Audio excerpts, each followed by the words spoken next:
대한민국이 독자 개발한 KF-21 전투기는 더 이상 시험과 검증의 영역에 머무르지 않는다. 이미 다수의 시제기가 하늘을 날고 있고 체계 개발의 마지막 구간을 통과하며 실전 배치와 수출이라는 현실의 문 앞에 서 있다. 이 시점에서 국제방산시장이 주목한 것은 성능표의 숫자가 아니라 KF-21을 둘러싼 정치와 선택의 방향이다. 그 중심에 다시 한번 인도네시아라는 이름이 떠올랐다.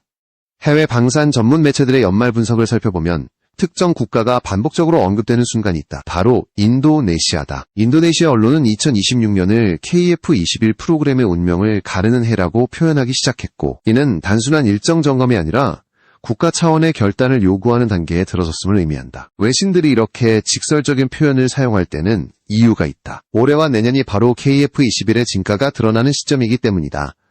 KF-21의 1단계 체계 개발은 2026년 종료를 목표로 하고 있다. 이후에는 양산과 수출이라는 전혀 다른 세계가 펼쳐진다. 이 구간에서는 기술 자체보다 계약, 신뢰, 그리고 정치적 결단이 성패를 좌우한다. 바로 이 지점에서 인도네시아가 시제기 이전 문제를 다시 꺼내들며 재협상 가능성을 언급했다는 사실은 해외 분석가들에게 즉각적인 신호로 읽혔다. 이는 단순한 요구가 아니라 판을 다시 흔들려는 움직임으로 해석됐기 때문이다.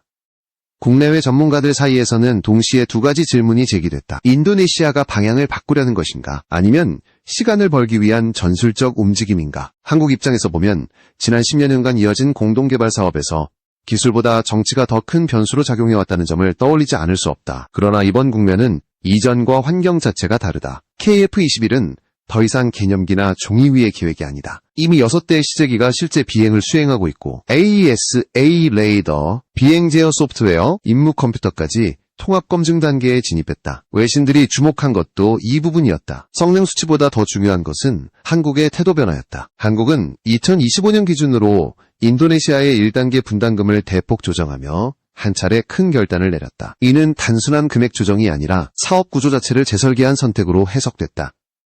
해외 매체들은 이 결정을 한국이 인도네시아를 위해 꺼낼 수 있었던 마지막 카드로 평가했다. 동시에 그 이후에는 더 이상 양보가 없을 수도 있다는 뉘앙스도 함께 실렸다. 이 흐름 속에서 인도네시아의 선택은 점점 더 무거워지고 있다. 더 이상 협상의 주도권이 일방적으로 인도네시아에 있는 국면이 아니라는 점이 분명해지고 있기 때문이다. 이제 질문은 명확해진다. 인도네시아는 KF-21 이라는 현실적인 선택을 끝까지 함께 가져갈 것인가? 아니면 다른 길을 모색하며 다시 출발선으로 돌아갈 것인가? 그리고 이 선택의 무게는 시간이 갈수록 인도네시아 쪽으로 더 크게 기울고 있다. KF-21은 이미 한국 단독으로도 완주 가능한 단계에 올라섰고 세계 방산시장 역시 그 사실을 냉정하게 인식하기 시작했다.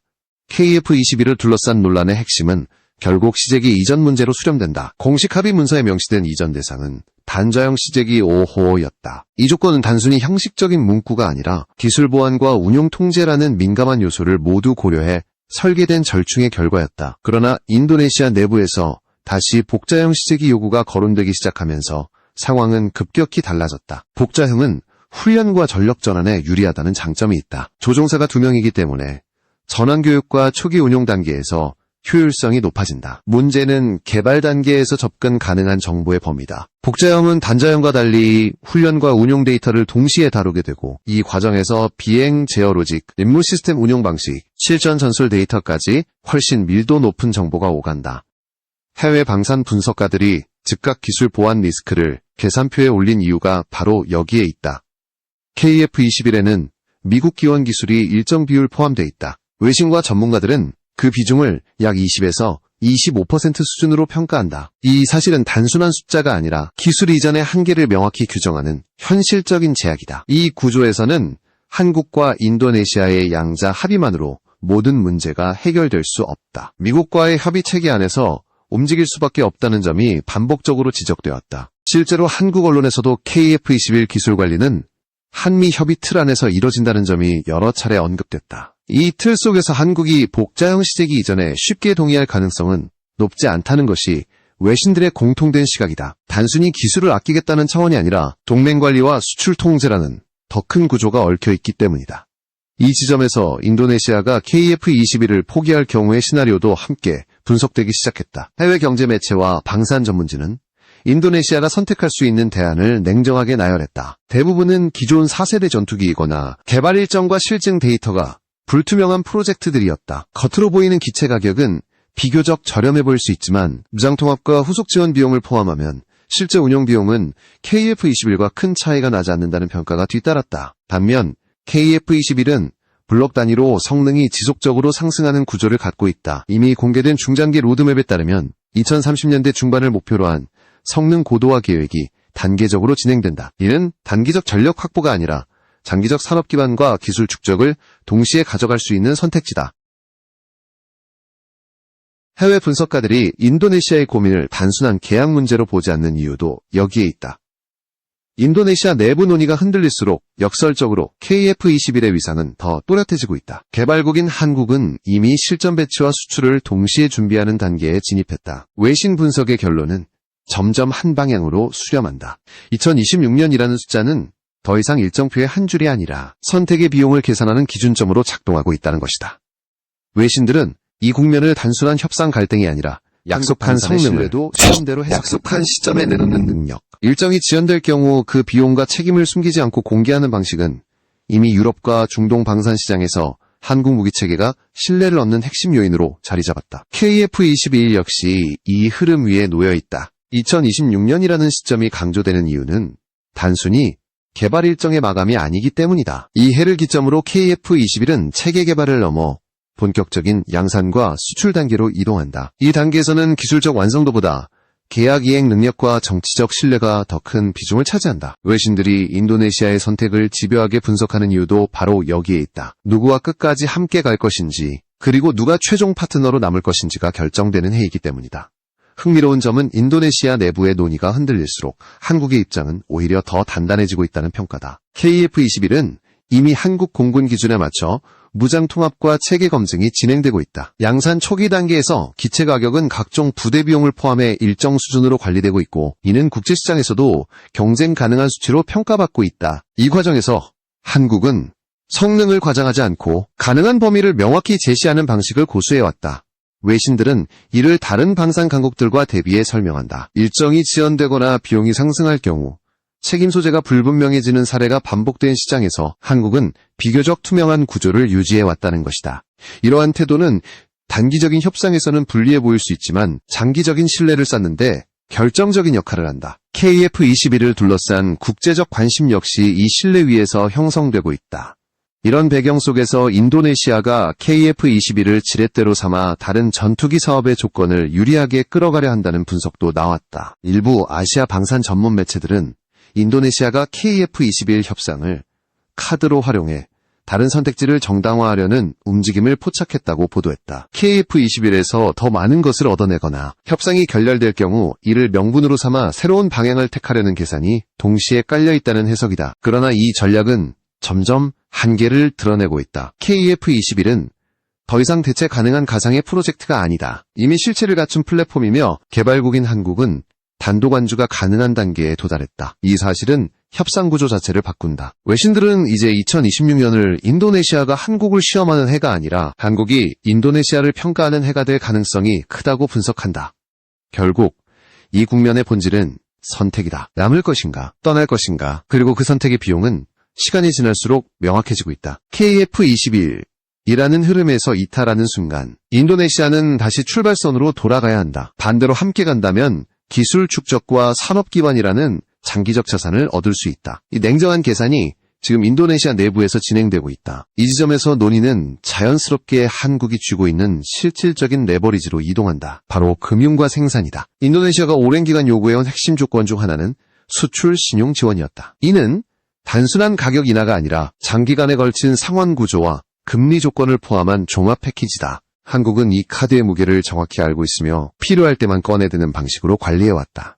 상환 기간을 15년 이상으로 설정하고 국제 금융시장 평균보다 낮은 금리를 적용할 수 있는 구조는 인도네시아 입장에서 다른 선택지와 비교 자체가 어렵다. 겉으로 보이는 기체 가격만 놓고 보면 대안이 존재하는 것처럼 보일 수 있지만 장기 운용 비용과 금융 조건을 함께 계산하면 이야기는 완전히 달라진다. 이 조건을 유지할지 조정할지는 전적으로 한국의 판단에 달려있다. 외신들이 이 점을 한국의 가장 강력한 압박 수단으로 지목한 이유다. 또 하나의 핵심은 생산과 조립 구조다. 인도네시아는 최종 조립 라인 참여를 지속적으로 기대해왔다. 표면적으로는 산업협력과 기술 이전의 상징처럼 보이지만 해외 방산 시장의 냉정한 기준에서는 분명한 전제 조건이 따른다. 최소 수십 대 규모의 확정 주문과 장기 유지 보수 계약이 뒷받침되지 않으면 현지 조립 라인은 오히려 비용 부담으로 전환될 가능성이 크다.